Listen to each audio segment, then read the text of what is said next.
Doctor कफील खान को Allahabad high court से जमानत मिल गई है। आप सबको पता है कि डॉक्टर कफील खान गोरखपुर से के डॉक्टर थे और बच्चों की मौत के मामले में उनको गिरफ्तार कर लिया गया था, लेकिन बाद में ये साबित हुआ था कि डॉक्टर कफील खान ने बहुत सारी कोशिश की थी बच्चों की जान बचाने के लिए गोरखपुर में, जिस रहस्यमयी बीमारी से मौतें हो रही थी, दिमागी बुखार वगैरह से।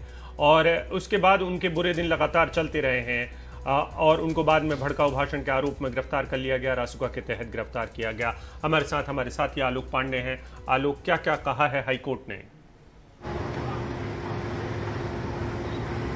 जी, काफ़ी इंपॉर्टेंट ऑब्जर्वेशंस हैं। जो ऑर्डर है वो तो यही है कि जो उनका जो डिटेंशन है, जो नेशनल सिक्योरिटी एक्ट के अंदर है, वो इलीगल है और डॉक्टर खान को तुरंत आप रिहा करिए, ऐसा स्टेट गवर्नमेंट को आदेश दिया गया है। डॉक्टर खान इस वक्त एक वेस्ट यूपी, पश्चिमी यूपी की जेल में है। मैं थोड़ा सा कंफ्यूज हूँ कि अलीगढ़ है या मथुरा, वो मैं कंफर्म करके बता दूंगा, लेकिन वो एक वेस्ट यूपी के जेल में है। जैसा कि आप बता रहे थे, डॉक्टर खान के ऊपर ये आरोप है कि दिसंबर 2019 में उन्होंने अलीगढ़ मुस्लिम यूनिवर्सिटी के कैंपस के अंदर एक भड़काऊ भाषण दिया, जिससे सांप्रदायिक सौहार्द बिगड़ने का माहौल बना, ऐसा सरकार का आरोप है। और उसके बाद फरवरी में जब उनको एक अलीगढ़ के कोर्ट ने बेल दी, तो उसके बाद उनके ऊपर राष्ट्रीय सुरक्षा अधिनियम की धाराएं लगाई गईं, जिससे उनका डिटेंशन पहले 3 महीने के लिए बढ़ाया गया और उसके बाद फिर धारा को एक्सटेंड करके 3 महीने और बढ़ाया गया।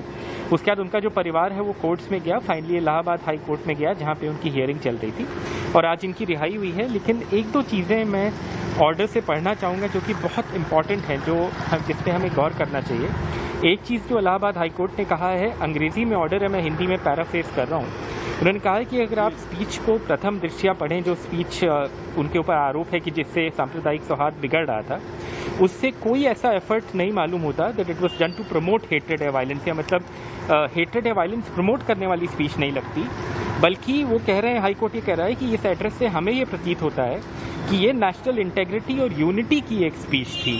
उसके अलावा वो ये भी कह रहे हैं कि किसी भी तरह के वायलेंस को ये बढ़ावा नहीं देती दिख रही है स्पीच। और डिस्ट्रिक्ट मैजिस्ट्रेट जो होते हैं एक जिले के, वो एनएसए का ऑर्डर इन्वोक करने के अथॉरिटी होते हैं, तो उनके ऊपर भी एक टिप्पणी है कि ऐसा लगता है कि उस समय के जो डीएम अलीगढ़ थे, उन्होंने सेलेक्टिव रीडिंग की है और सेलेक्टिव मेंशन किया है कुछ फ्रेजेस का, इस स्पीच की ट्रू इंटेंट को इग्नोर करते हुए। ये एक बहुत सिग्निफिकेंट ऑब्जर्वेशन है। अब देखने वाली बात होगी कि यूपी सरकार इस पर कैसे रिएक्ट करती है, क्योंकि हम, जैसा कि आप बता रहे थे, उत्तर प्रदेश सरकार और काफिल खान का जो रिश्ता है काफ़ी विवादों वाला रहा है। डॉक्टर खान 2017 में डॉक्टर थे डीआरडी में, एक तरह से सबसे ज़्यादा ब्लेम उन पे आया था ये ऑक्सीजन डेथ्स के लिए। वो 8-9 महीने जेल में भी रहे थे, उसके बाद उनको बेल मिली थी। उसके बाद डॉक्टर कफील खान ये कहते रहे हैं कि यूपी सरकार की इंटरनल इंक्वायरीज जो हैं उसमें उनको निर्दोष पाया गया है। सरकार हर बार उनके इन दावों को झुठलाती रही है। और फिर ये एनएसए वाला जो पूरा प्रकरण है, ये तो हमारे सामने है ही। तो क्या क्या सरकार तुरंत अपील में जाएगी, या फिर क्या जैसा ऑर्डर में लिखा है कि उनको तुरंत छोड़ा जाए, उनको छोड़ा जाएगा, ये देखने वाली बात है। आलोक, एक छोटा सा सवाल है, संक्षेप में जवाब चाहूंगा। इसका मतलब जिस भाषा का आपने पढ़ के सुनाया, उसने तो कोर्ट ने तो सीधे सीधे कटघरे में खड़ा कर दिया है उत्तर प्रदेश सरकार को। जी बिल्कुल, लग तो ऐसा ही रहा है कि उनको कटघरे पे खड़ा कर दिया। और ये बात कफील खान का परिवार भी हमेशा कहता रहा है कि जो चार्जेस उन पे लगे हैं वो ड्रैकोनियन हैं और जिस तरह के उन पे आरोप लगाए जा रहे हैं वो एकदम गलत है।